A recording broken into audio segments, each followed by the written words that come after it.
In early April of 2023, we had some very heavy rains here in South Florida. I figured that with so much runoff from the rivers, maybe we would have more sharks along the coast, especially near an estuary.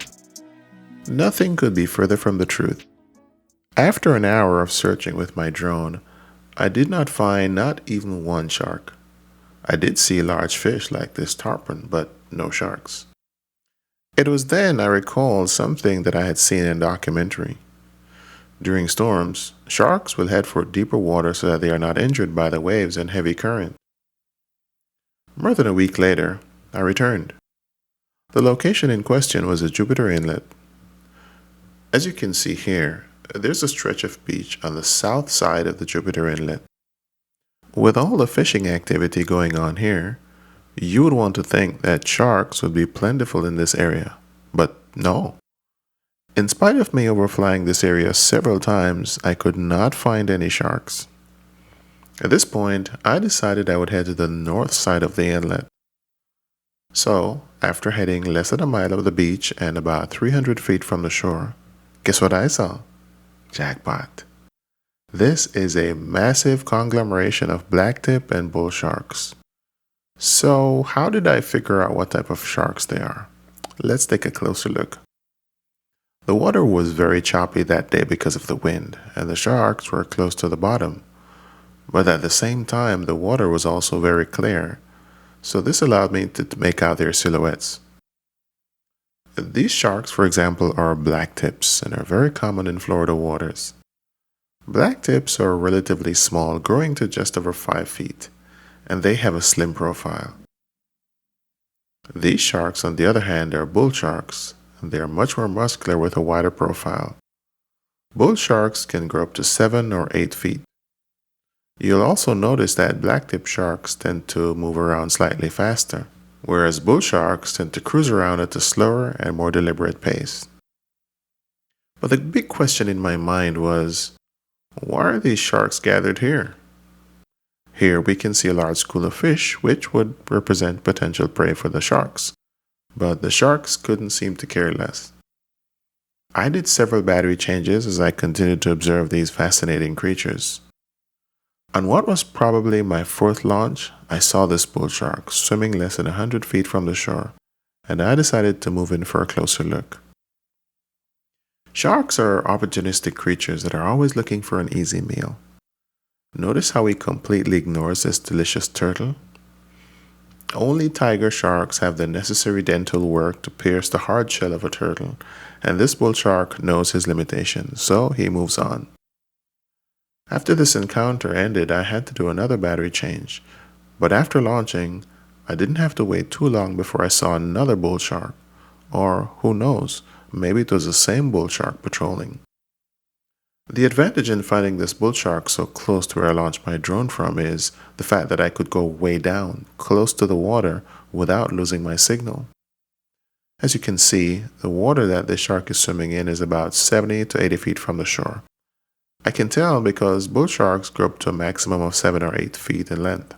So by measuring the shark and then stacking all those measurements together, I can get a pretty good idea of the distance involved. Here we can see the trademark thick body of the bull shark and the distinctive broad snout. If we compare that to the blacktip shark, you can see the blacktip has a much thinner body, a light brown color compared to the bull shark's gray color, a more narrow snout, and of course the tips of its fins are black in color. But let's go back to our bull shark who has just been rudely interrupted by a speedboat. Not once, not twice, but 3 times. I wonder what this shark has in mind. I followed this bull shark for a while, but because of time constraints, I'm going to jump to the good part. The bull shark has now entered the inlet and is just a few feet from the shore. To give you an idea of just how close the shark is located, let's change the view on the drone. Here we can see the beach on the south side of the inlet. And seated over here on the other side of the inlet is one Felipe Artista flying his drone.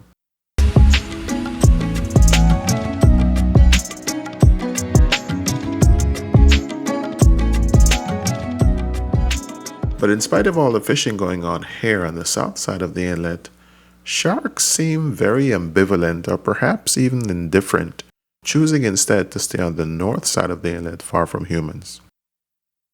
This reminds me of something that I mentioned in a video that I released last year, August. Let's watch that clip. And as we go to the open ocean, we have a couple frolicking in the water right here.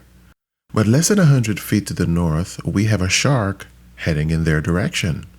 You'll notice that the shark is actually closer to the shore than they are. Okay, so let's roll the video and see what happens. It looks scary, but in reality the shark knows they are there and so avoids them by going further from shore and deeper into the ocean. And believe it or not, even this far out, the water is less than 6 feet deep.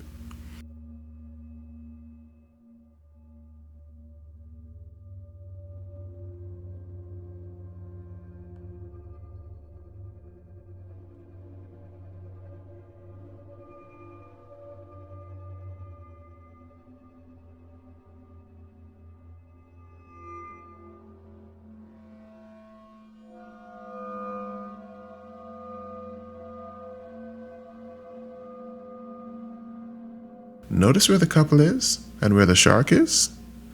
Now the shark is further away from shore than they are. He's literally trying to avoid them and they have absolutely no clue what's going on. This is crazy. Okay, let's roll the cameras again.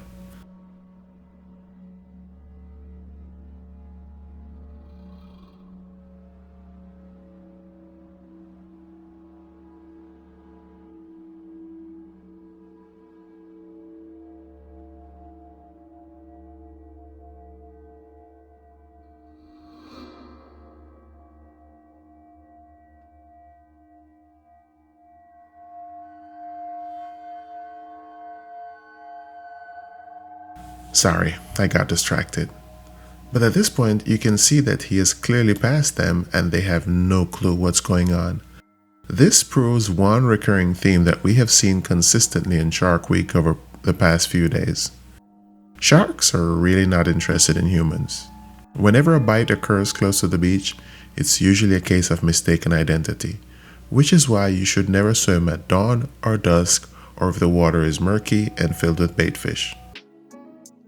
I've been filming sharks on my drone for the past 4 years and I can confirm that people swim near to sharks all the time and they have absolutely no idea. Now, don't get me wrong, there have been a few incidents with sharks and some have even been fatal. But based on what we know, the evidence indicates that it was more than likely a case of mistaken identity. It's not like the sharks are going to swim up and say, good afternoon, ma'am. We're going to be having a feeding frenzy in another 30 minutes, so you might want to stay out of the water so that we can avoid any unfortunate incidents. When all is said and done, we're the intelligent creatures. We should be dressing properly and choosing our swimming times and locations carefully based on what we know about shark habits. So this young lady here, man, she was killing it. Well, not literally. What I meant to say is that she's actually doing it right. Swimming close to shore, near other people, after sunrise, in an area that sharks tend to avoid.